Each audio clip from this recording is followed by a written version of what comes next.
Anda bekerja bukan hanya sekedar datang, tingkatkan kemampuan, keluarkan kepakaran, tapi diisi dengan muatan doa terbaik. Harapannya dikoneksikan dengan permohonan kepada Allah, minta kemudahan, minta kelancaran, minta perlindungan, minta kebaikan. Apa jawab Allah? Astajib lakum, aku kabulkan.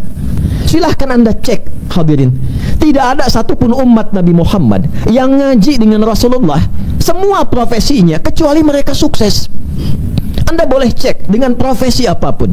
Yang pebisnis sukses, yang pengajar sukses, yang birokrat sukses, yang karir di militer sukses, karir di kepolisian, kalau istilah kita sekarang Kamtibmas sukses. Tidak ada satupun sahabat Nabi yang tidak sukses. Semua sukses. Turunlah kemudian kalimat pamungkasnya, wa idza sa'alaka ibadi anni, dan bila hambaku merasa sadar dengan statusnya sebagai hamba, lalu ingin kembali kepadaku, fa inni qarib, sampaikan Muhammad pada hambaku itu, aku sangatlah dekat. Kalau engkau sudah menyimpulkan ingin terkoneksi denganku, dulu engkau salah, sekarang engkau jadi soleh dengan taubat. Engkau sekarang merasa soleh, jangan jumawa, tetap engkau sebagai seorang hamba. Datang padaku, aku tahu engkau pasti punya permintaan, aku akan kabulkan sepanjang kau meminta dengan cara yang benar. Kalau doamu ingin cepat terkabul, maka ingat dua rumus ini.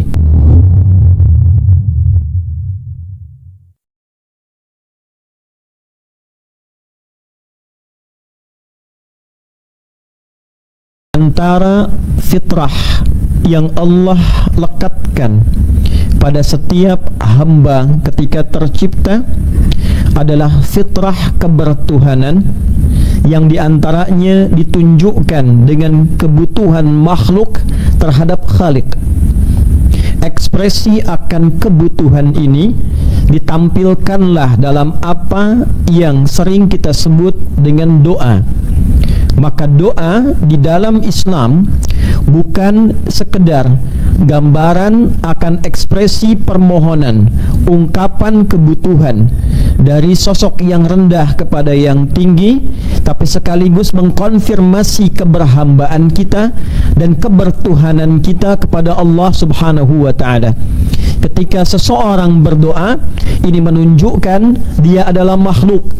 Ketika seseorang berdoa, ini menegaskan bahwa dia punya kebutuhan. Dia makhluk, butuh kepada Khaliq. Untuk itulah doa digolongkan oleh Al-Quran kepada bagian ibadah, yang sekaligus menunjukkan kebertuhanan dan keberimanan kita kepada Allah Subhanahu wa ta'ala. Berfirman Allah menegaskan tentang makna ini di dalam surah Ghafir, surah ke-40 di ayat ke-60. Allah Subhanahu wa ta'ala berfirman, ba'da a'udzu billahi minasyaitonir rajim, bismillahirrahmanirrahim, wa qala rabbukum ud'uni astajib lakum innal ladzina yastakbiruna an ibadati sayadkhuluna jahannama dakhirin. Dan Rabbmu sekalian berfirman, menegaskan, menyampaikan, ud'uni, berdoalah kepadaku, ekspresikan kebutuhanmu, sampaikan keperluanmu, dan bentuknya spesifik. Ini menunjuk pada bentuk personal Allah Subhanahu wa ta'ala, untuk menunjukkan bahwa doa yang spesifik itu, doa yang peluang terbesarnya terkabul itu, doa yang sejatinya harus ditujukan itu adalah doa yang sesungguhnya perlu kita sampaikan pada objek yang satu, yaitu yang dipertuhankan Allah Subhanahu wa ta'ala. Astajib lakum, ketika doa ini disertai dengan keyakinan dengan bertuhan, disertai dengan rasa beriman, maka Allah menyampaikan konsekuensi janjinya. Setiap doa itu pasti aku akan kabulkan, pasti aku akan kabulkan. Statement yang tegas, singkat, padat, dan jelas. Statement Rabbani. Dan menariknya setelah itu Allah menyampaikan, innal ladzina yastakbiruna an ibadati, sungguh tegaskan pada hatimu yang paling dalam tanpa keraguan sedikit pun bahwa seluruh orang, alladzina itu mencakup semua tanpa kecuali, Disebutkan 1080 kali dalam Al-Quran isim mausul dengan makna jama', konjungsi kata sambung, menyambungkan sifat doa dengan sifat kebertuhanan, mencakup objek tanpa kecuali, laki-laki, perempuan, besar, kecil, sepanjang dia makhluk manapun. Tegaskan pada dirimu yang paling dalam. Orang-orang yang merasa sombong sehingga menyimpulkan tidak perlu berdoa, menyimpulkan bahwa ia tak punya kebutuhan untuk memohon, maka disifati oleh Allah Subhanahu wa ta'ala bahwa dia keluar dari ruang ibadah. Doa digolongkan dengan ibadah. Ditegaskan dalam kalimat ayat ini, innal ladzina yastakbiruna an ibadati. Doa disifati dengan ibadah. Artinya ketika kita sedang berdoa, dalam saat yang sama kita sedang beribadah. Ketika sedang beribadah, mengkonfirmasi kebertuhanan kita kepada yang diibadahi, Rabbul Ma'bud, Tuhan yang kita ibadahi. Disinilah menunjukkan sisi keberimanan kita kepada Allah Subhanahu wa ta'ala. Jadi di dalam Islam, doa bukan sekadar mengajukan permohonan, bukan sekadar menyampaikan keinginan, tapi dalam yang saat sama digolongkan kepada bagian ibadah yang mengkonfirmasi kebertuhanan kita dan menegaskan keimanan kita kepada Allah Subhanahu wa ta'ala. Siapa yang merasa dirinya gak pernah butuh, gak pernah pengen minta, ini menunjukkan tipis nilai ibadahnya. Di saat yang sama keluar dari ruang-ruang kemakhlukannya, seakan-akan menegaskan kebertuhanannya itu keluar dan mengatakan bahwa dalam bahasa yang lain, saya punya derajat yang sama dengan Tuhan, saya tidak perlu minta, saya tidak perlu bermohon. Sayadkhuluna jahannama dakhirin. Maka orang-orang yang berada levelnya, dia menilai levelnya di atas kemakhlukannya, maka Allah siapkan satu porsi, satu tempat, satu kondisi di neraka jahanam dengan keadaan yang sangat terhina. Hadirin jamaah Jumat rahimani wa rahimakumullah. Yang kita tarik dalam pembahasan khutbah Jumat yang singkat dan padat ini adalah dua bagian penting dari ayat ini. Yang pertama, sebaik apapun kondisi yang kita rasakan, sehebat apapun capaian yang bisa kita raih, status apapun yang melekat pada diri kita, pada akhirnya sepanjang kita makhluk tidak akan pernah terlepas dari sifat dan karakteristik kemakhlukan kita, yaitu kita pasti butuh bermohon. Sepanjang kita makhluk, sepanjang kita sifatnya manusia, makhluk apapun itu, pada puncaknya pasti ada titik di mana kita mesti bermohon, di mana titik kita mesti meminta. Bahkan semua nabi, senabi-nabinya nabi, serasul-rasulnya rasul, tetap meminta dengan fitrah kemakhlukannya. Karena nabi bukan Tuhan, rasul bukan Tuhan, melekat sifat kemakhlukannya, maka dia pun berdoa. Nabi Adam alaihi salam, manusia pertama yang diciptakan, dipilih oleh Allah. Innallaha astafa Adam. Allah memilih, memuliakan Adam alaihissalam. Ali Imran ayat 33. Bahkan ditempatkan di surga sementara khusus sebelum turun ke bumi untuk memulai misi sebagai khalifah di bumi. Wa qulna ya Adam uskun anta wa zawjukal jannah. Al-Baqarah ayat 35. Tapi tidak melekatkan status terpilih dan keistimewaan itu untuk berlepas dari doa. Beliau tetap berdoa. Dan doanya diabadikan, viral saat ini dan sering kita bacakan. Rabbana zalamna anfusana wa illam taghfir lana wa tarhamna lanakunanna minal khasirin. Adam dibalik kemuliaannya, keistimewaannya, tetap merasa sebagai makhluk yang mungkin ada salahnya. Lalu mencontohkan kepada kita bagaimana beliau berdoa dengan khusyuknya, dan di sampingnya ada nenek moyang kita Sayyidah Hawa alaihissalam, dan keduanya bermohon. Nabi Nuh alaihissalam, betapa derajatnya tinggi, masuk status ulul azmi, rasul yang luar biasa, berdakwah dalam durasi yang panjang, lebih dari 950 tahun, tapi tetap beliau memiliki kebutuhan untuk bermohon. Bahkan tercatat dalam sejarah, diabadikan dalam Al-Quran, memohon kepada Allah untuk kebaikan anaknya. Rabbi innabli min ahli, ya Allah ini anakku, minta kepada Allah untuk diselamatkan. Ada nabi, ada rasul, tetap perhatian pada keluarga, perhatiannya diekspresikan dengan bermohon doa kepada Allah Subhanahu wa ta'ala. Nabi Ibrahim alaihissalam, kurang apa statusnya? Khalilullah, kekasih Allah Subhanahu wa ta'ala, sangat dicintai. Abul Anbiya, bapaknya para nabi, dari dua sisi keturunan, semua terlahir ke bawahnya, sebagian besar mereka menjadi nabi dan rasul, orang-orang terpilih, dekat dengan Allahnya luar biasa. Saat wafatnya, rohnya naik kemudian bersandar dalam tingkat yang tertinggi di langit ketujuh. Luar biasanya, dalam status itu direkam beliau masih berdoa. setelah meninggikan bangunan Ka'bah dengan putra tercinta Ismail alaihissalam, diabadikan dalam Al-Quran Al-Baqarah di ayat 127 itu, wa idh yarfa'u Ibrahimul qawa'ida minal baiti wa Ismail, masih berdoa, Rabbana taqabbal minna innaka antas sami'ul alim. Ya Allah, mohon terima amalku dengan anakku ini. Anda bisa bayangkan Khalilullah yang sangat dicintai Allah, dekat dengan Allah, Abul Anbiya, baru beramal, khawatir amalnya belum diterima di sisi Allah, masih berdoa, ya Allah, mohon terima amalku ini, Engkau yang maha mendengar dan maha mengetahui usahaku. Nabi Musa alaihissalam, betapa kuat, betapa hebat yang dihadapi lawan yang luar biasa, satu sistem. Ada Fir'aun, ada Qarun, ada Haman. Dalam kondisi beliau kuat dan hebat, tetap masih berdoa. Diabadikan misalnya dalam surat Al-Qasas ketika kita dapatkan di ayat ke-21 itu, Nabi Musa alaihissalam berdoa, fakharaja minha khaifan yataraqqab qala rabbi najjini minal qaumidh dhalimin. Ketika keluar dari tempat ia diintai itu, ketika keluar dari tempat ia dicari-cari masa itu, dalam keadaan khawatir, ya, dan dalam pengintaian itu beliau berdoa kepada Allah, ya Allah, selamatkan aku dari kepungan orang-orang yang ingin menganiaya. Anda bisa bayangkan seorang nabi, rasul masih berdoa. Nabi Sulaiman alaihissalam kurang apa? Seorang penakluk dari kalangan jin, bahkan setan ditaklukkan, menaklukkan awan, berbicara dengan binatang, menggerakkan alam semesta dengan izin Allah subhanahu wa ta'ala dengan batas tertentu yang tidak ditemukan oleh orang-orang sebelumnya dan didoakan tidak terjadi pada orang setelahnya. Tapi itu pun tidak mengungguli nanti kemuliaan dan keistimewaan serta kehebatan Nabi Muhammad SAW. Maka dalam kondisi demikian pun beliau tetap berdoa. Ketika kita temukan diabadikan dalam Al-Quran, misalnya di surat Sad ayat 35, ketika beliau mengatakan dalam ujung senjanya, di puncak kekuasaannya, Rabbighfirli, ya Allah ampuni aku. Beliau masih bermohon, takutnya memberikan keputusan yang tidak adil, kebijakan yang salah. Anda bayangkan, penguasa lautan, penguasa daratan, penakluk setan, pengekang jin, bisa bicara dengan binatang, masih mohon kepada Allah, ya Allah ampuni aku.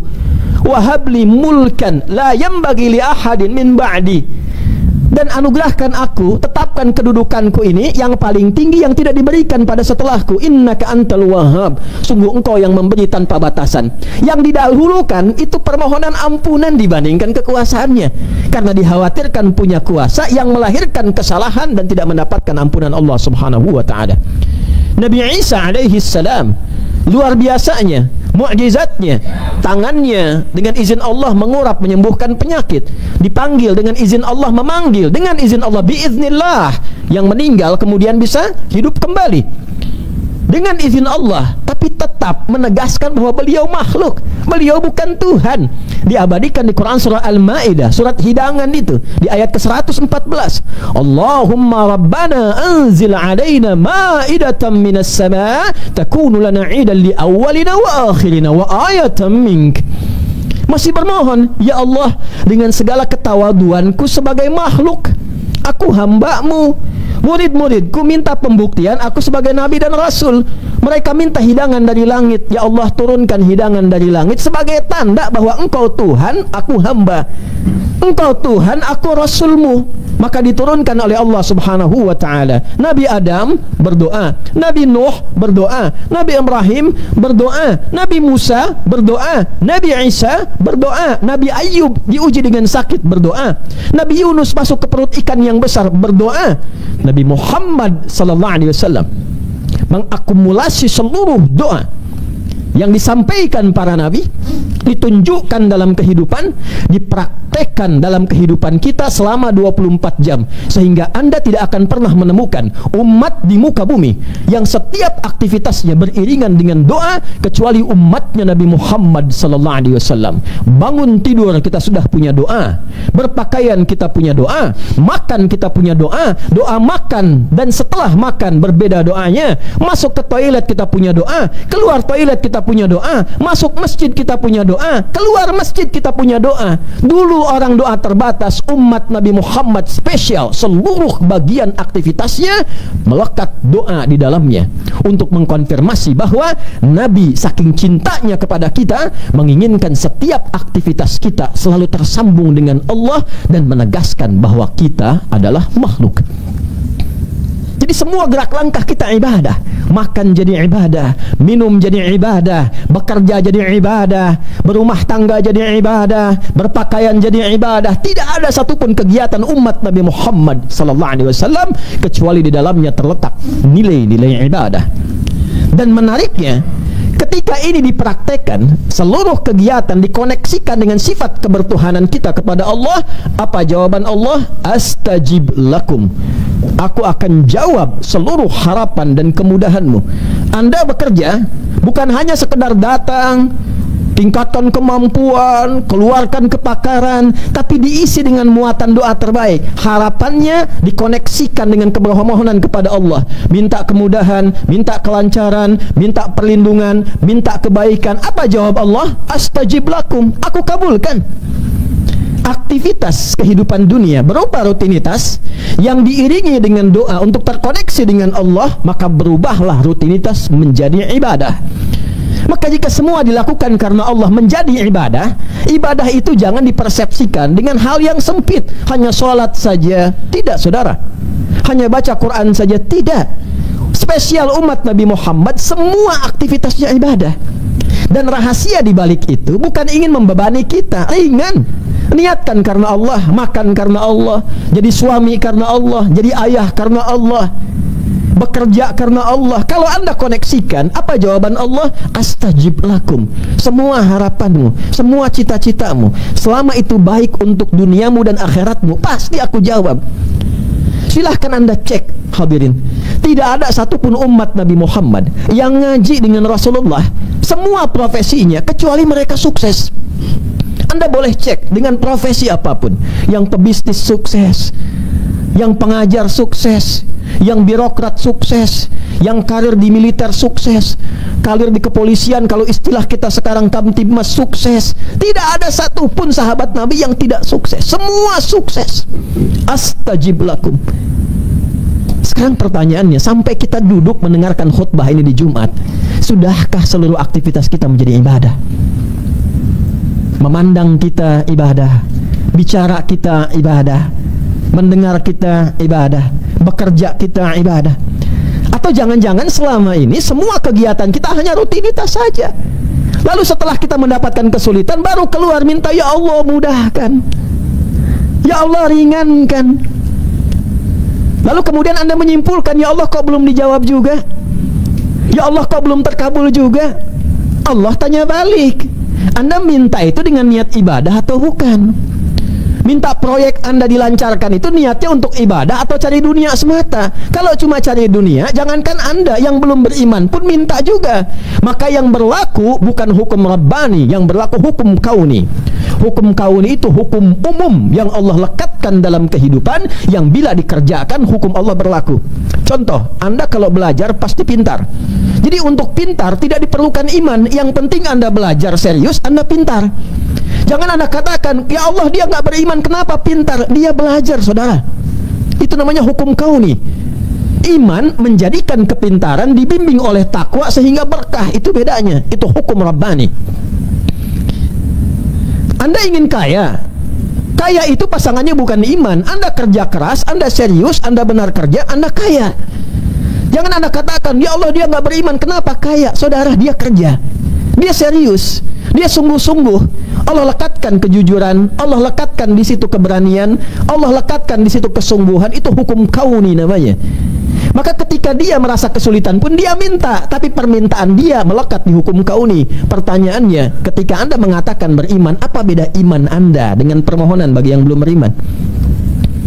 Karena itu yang pertama Nabi ajarkan kepada kita, sehingga nanti capaiannya akan melampaui orang-orang yang bahkan hadir di kehidupan tapi dia belum beriman. Anda silahkan cek, bagi Anda para pebisnis, silahkan Anda cek, keluarkan valuasi para sahabat yang berbisnis di masa Nabi, dan cek asetnya berapa dinilai bila sekarang itu terjadi. Seorang Abdurrahman bin Auf saja kurang lebih ada yang menghitung itu 14.000 triliun satu orang. Dan ketika merubah pola kerjaannya diniatkan sebagai ibadah, sekaligus bekal pulangnya. Itu yang menjadikan doa itu cepat terkabul, karena koneksinya nyambung. Bukan saat sulit saja baru merasa diuji. Gak pernah sekolah pengen ujian. Hadirkan pada diri kita, maka turunlah kemudian kalimat pamungkasnya, wa idza sa'alaka ibadi anni, dan bila hambaku merasa sadar dengan statusnya sebagai hamba lalu ingin kembali kepadaku, fa inni qarib, sampaikan Muhammad pada hambaku itu, aku sangatlah dekat. Anda bayangkan, ada orang bertanya, khatibnya di mana? Jawaban pertama, sudah dekat. Ada orang bertanya, khatibnya di mana? Rasanya masih di perjalanan. Sebelum bertanya, Allah sudah memberikan ketenangan sehingga menghilangkan harapan. Yang dimaksud harapan-harapan yang negatif, menguatkan keyakinan dan mengatakan, aku dekat, tinggal kau datang kepadaku. Setelah Allah membuat statement aku dekat, hambanya mau datang enggak? Itu masalahnya. Ibad dibagi dua dalam Al-Quran. Satu, hamba yang pernah salah, itu pun masih disebut hamba oleh Allah. Anda bayangkan, Anda bisa buka Quran surah 39 di ayat ke-53. Qul ya ibadi, Qul, katakan Muhammad, ya ibadi, hei hambaku yang pernah berlumur kesalahan dalam hidupnya. Dari mana taunya ini bersanding dengan kesalahan yang terakumulasi? Qul ya ibadiyalladzina asrafu ala anfusihim, katakan duhai hambaku yang pernah memvonis diri sudah banyak berlumur dengan kejahatan, sudah tertutup dengan banyak kesalahan. Israf itu puncak tertinggi dari tindakan kriminal. Seakan-akan khatam dari semua keburukan. Pernah mabuk, pernah zina, pernah X, pernah Z, tapi dia mau kembali. Apa jawab Allah? Laisa kamitslihi syai'. Anda seorang ayah, ada anak, buruknya luar biasa, membuka aib keluarga, bikin onar sana sini, tiba-tiba dia pengen pulang ke rumah. Apa Anda katakan, silahkan pulang nak, Bapak maafkan? Atau Anda katakan, masih berani pulang kamu? Allah laisa kamitslihi syai', karena Tuhan bukan makhluk. Allah mengatakan dengan sifat Rahman dan Rahimnya, la taqnatu min rahmatillah. Hambaku, engkau jangan menyimpulkan putus asa dari rahmatku, cepat balik sini. Innallaha yaghfiru dzunuba jami'a. Kalau engkau sadar pengen berubah, seluas apa engkau simpulkan dosamu kepadaku, aku ampuni seluruhnya sebelum engkau menyadarinya. Jami'a, semuanya. Jadi yang salah Allah berikan solusi sehingga menjadi baik. Ibad yang kedua, ibad yang memang kebiasaannya sudah saleh, bekerjanya baik, kata-katanya baik, itu pun tetap pasti punya kebutuhan. Jangan disimpulkan kalau sudah soleh itu nggak berdoa. Tidak, pasti Anda berdoa, minimal untuk akhirat Anda, kubur Anda, kenyamanan Anda. Maka Allah berikan rumus cepat sekaligus menutup khutbah singkat di kali ini. Ujibu da'watad da'i idza da'an. Kalau engkau sudah menyimpulkan ingin terkoneksi denganku, dulu engkau salah, sekarang engkau jadi soleh dengan taubat. Engkau sekarang merasa soleh, jangan jumawa, tetap engkau sebagai seorang hamba. Datang padaku, aku tahu engkau pasti punya permintaan, aku akan kabulkan sepanjang engkau meminta dengan cara yang benar. Hadirin, pertanyaannya sebagai jawaban terakhir dari pertemuan Jumat kita, mengapa selama ini kita ingin kembali pada Allah tapi merasa jawaban doa kita itu belum terkabul dengan baik, belum cepat terkabul? Perhatikan jawaban Allah, falyastajibuli wal yu'minu bi. Kalau doamu ingin cepat terkabul, maka ingat dua rumus ini. Falyastajibuli, cepat pula engkau respon seruanku. Hukum berlaku sama secara logika. Anda meminta kepada Allah, Anda kan menyeru Allah, ya Allah, kabulkan, saya ingin begini. Anda ingin cepat dikabulkan, ditanya balik oleh Allah, ketika aku seru kamu, engkau cepat tidak merespon seruanku. Jangan tidak adil. Allah meminta kita, kita lambat-lambat. Begitu kita minta, pengen dipercepat. Allah minta tunaikan Jumat, Allah minta tunaikan sholat, Allah minta Anda baca Al-Quran. Berapa yang sudah banyak kita seru dalam kehidupan? Dipanggil, dilambat-lambat. Diseru, kita datang dengan seadanya.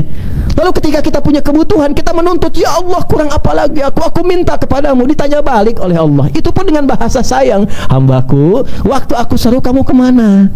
Sekarang kamu pengen minta, pengen cepat dikabul. Coba belajar tata dulu pola hidup yang benar. Anda pimpinan, ada karyawan, nuntut kepada Anda, minta diberikan bonus. Sementara ketika Anda minta kerjakan sesuatu, dia selalu lalai, datang terlambat, gak pernah serius. Tiba-tiba datang minta tuntutan kepada Anda, Pak, saya punya kebutuhan, tolong hari ini ya Pak. Kapan Anda kabulkan? Allah tanya balik, wal yu'minu bi. Yang kedua, berdoalah pakai iman. berdoa pakai iman. Cara berdoa pakai iman jangan hanya disimpulkan dengan yakin Allah akan mengabulkan, itu standar. Iman dipasangkan di Al-Quran dengan amal soleh. Jika doa Anda ingin cepat dikabulkan, maka awali dengan amal soleh, setelah itu Anda berdoa. Baca Al-Quran, jangan cukupkan dengan Shadaqallahul Azim. Setelah baca Quran, Anda berdoa. Selesai sholat, Anda berdoa. Ada kotak lewat, Anda infak, masukkan. Setelah itu Anda berdoa. Itu yang dimaksud Al-Quran surah kelima Al-Ma'idah di ayat ke-35. Ya ayyuhalladzina amanu taqullah wabtaghu ilaihil wasilah. Hei orang-orang beriman, tingkatkan takwamu kepada Allah. Meningkatkan takwa itu dengan amal saleh, dan carilah dengan takwa berupa amal saleh itu sebagai perangkat untuk mengabulkan harapan dan doa-doamu. Hadirin, ini pesan singkat yang disampaikan dalam khutbah ini. Kesimpulannya, jangan biarkan ada waktu berlalu dalam aktivitas kita kecuali terkoneksi pula dengan Allah sebagai bagian ibadah kita untuk menjamin kehidupan dan kebahagiaan dunia akhirat. Yang kedua, sebagai penutup dengan cepat, bila ada permohonan, sampaikanlah kepada Allah dengan cara yang baik, penuh keyakinan, dengan merespons segala perintahnya dengan cepat, dan berupaya menunaikan amal saleh sebagai penguat dari apa yang ingin kita mohonkan. Barakallahu li wa lakum fil Qur'anil azim wa nafa'ani wa iyyakum bima fihi minal ayati wa dzikril hakim wa taqabbala minni wa minkum tilawatahu innahu huwas samiul alim. Ud'ullaha yastajib lana wa lakum jami'an. Alhamdulillah wassalatu wassalamu ala rasulillah nabiyyina wa sayyidina Muhammad ibn Abdullah wa ala alihi wa sahbihi ajma'in wa man walah. Nashhadu an la ilaha illallah wahdahu la sharika lah wa nashhadu anna Muhammadan abduhu wa rasuluhu alladhi la nabiyya ba'dah. Allahumma salli wa sallim wa barik ala hadha an-nabiyyil karim ar-rasulil amin nabiyyina wa sayyidina Muhammadin wa ala alihi wa sahbihi wa dhurriyyatihi wa ummatihi ila yaumiddin.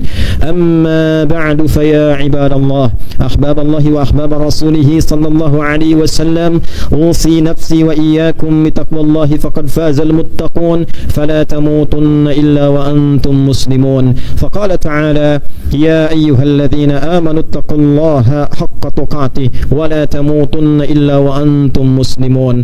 Wa qala ta'ala innallaha wa malaikatahu yusalluna 'alan nabi ya ayyuhalladzina amanu sallu 'alaihi wa sallimu taslima. Allahumma salli wa sallim wa barik ala habibikal karim rasulikal mustafal amin nabiyina wa sayyidina Muhammadin wa ala alihi wa sahbihi wa dhurriyyatihi wa ummatihi ila yaumiddin.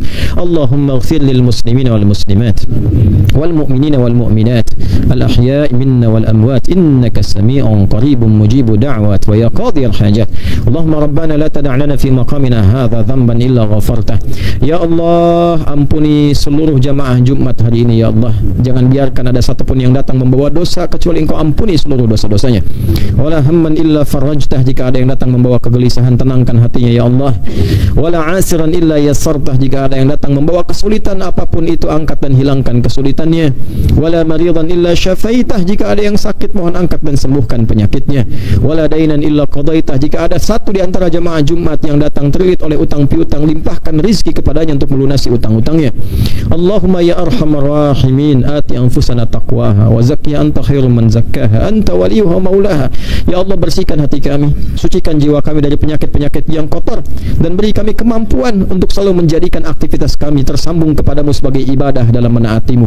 Rabbana ya khairan nasirin unsur ikhwatana fi Filistin fi kulli makanil mubtalin waj'al ahya'ahum mujahidin fi sabilik wa mautahum syuhada wa alhiqna ma'hum fi rahmatika ya arhamar rahimin.